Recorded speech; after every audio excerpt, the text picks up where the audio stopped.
Di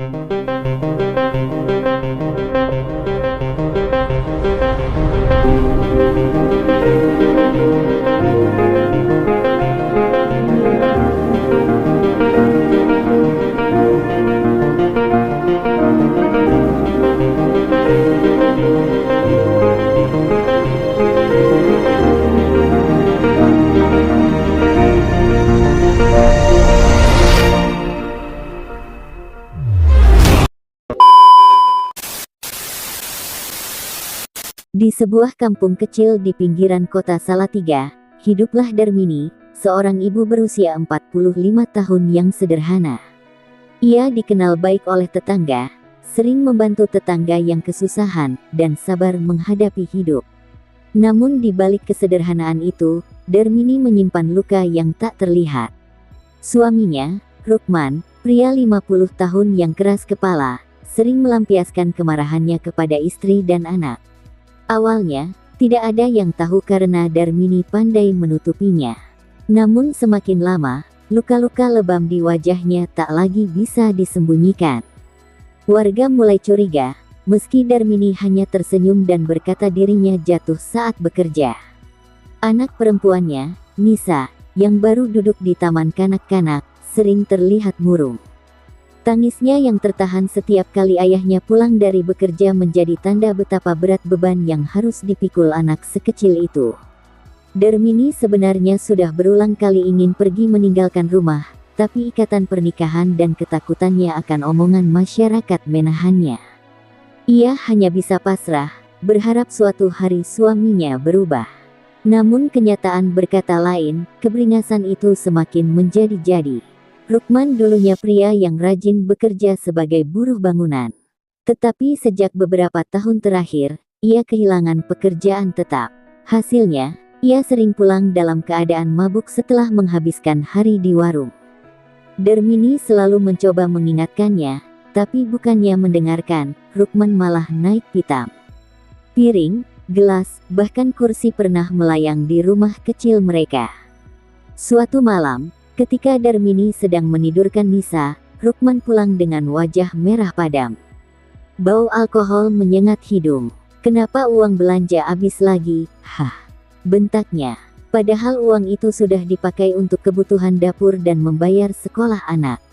Darmini menjelaskan dengan lembut, namun justru mendapat tamparan keras di pipi. Nisa yang ketakutan hanya bisa menangis dan bersembunyi di balik selimut.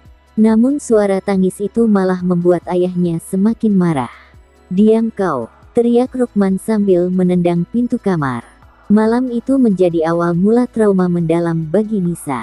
Kabar mengenai kondisi keluarga Darmini akhirnya sampai ke telinga tetangga dekat.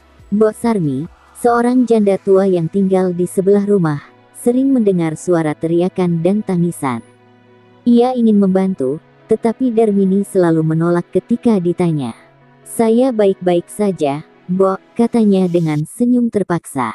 Namun suatu pagi, Darmini keluar rumah dengan wajah penuh lebam. Nisa menempel di pelukannya, masih dengan mata sembab. Saat itulah Mbok Sarmi memberanikan diri untuk melapor ke ketua RT. Warga pun mulai resah karena kekerasan yang dilakukan Rukman sudah terlalu sering terdengar. Ketua RT memanggil Rukman untuk menasihati, tetapi bukannya berubah, Rukman malah merasa dipermalukan. "Urus saja urusanmu sendiri. Ini rumah tangga saya, jangan ikut campur," teriaknya dengan kasar. Sejak saat itu, ancaman kepada Darmini semakin parah. Darmini sempat berpikir untuk melapor ke pihak berwajib. Namun rasa takut dan ketergantungannya pada suami membuatnya ragu. Ia khawatir jika Rukman ditangkap, keluarganya tidak punya nafkah. Lebih dari itu, ia takut balas dendam jika suaminya dibebaskan. Hari-hari semakin berat. Nisa sering menolak berangkat sekolah karena takut meninggalkan ibunya sendirian di rumah. Guru-gurunya pun mulai khawatir melihat perubahan drastis dalam sikap anak itu. Nisa yang biasanya ceria kini pendiam dan sering menangis tanpa sebab. Dalam kesendirian, Darmini hanya bisa menangis dalam doa. Ia memohon kekuatan agar bisa melindungi anaknya. Tetapi setiap kali ia melihat wajah Nisa yang ketakutan, hatinya semakin remuk. Puncak penderitaan itu datang ketika suatu malam hujan deras mengguyur Salatiga. Rukman pulang larut malam dalam keadaan mabuk berat. Ia masuk ke rumah dengan amarah tanpa sebab, membalik meja makan, dan menendang kursi hingga patah. Darmini mencoba menenangkan, namun tiba-tiba ia dipukul hingga terjatuh. Nisa yang menyaksikan kejadian itu berlari memeluk ibunya. "Ayah, jangan pukul ibu," teriaknya dengan suara parau. Namun bukannya tenang, Rukman malah menunjuk keras ke arah anaknya.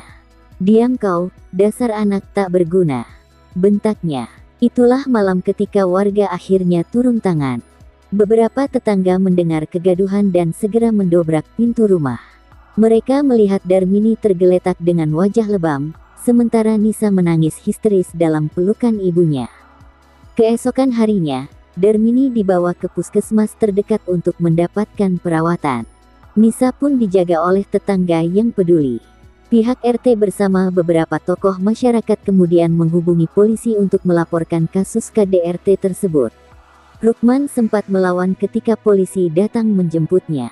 Namun warga yang sudah geram ikut membantu hingga akhirnya ia digelandang ke kantor polisi. Suasana kampung itu berubah tegang, sekaligus lega karena tindakan yang dinantikan akhirnya dilakukan. Darmini merasa malu, tapi di sisi lain ada rasa lega. Ia tak perlu lagi menahan derita yang membelenggunya bertahun-tahun. Namun ia juga bingung bagaimana kelak ia harus membesarkan Nisa sendirian. Proses hukum berjalan. Rukman ditahan, sementara Darmini mendapatkan pendampingan dari Lembaga Perlindungan Perempuan di Salatiga. Para relawan menenangkannya, memberi semangat agar ia tidak menyerah. Nisa pun diajak konseling untuk mengurangi trauma yang dialaminya.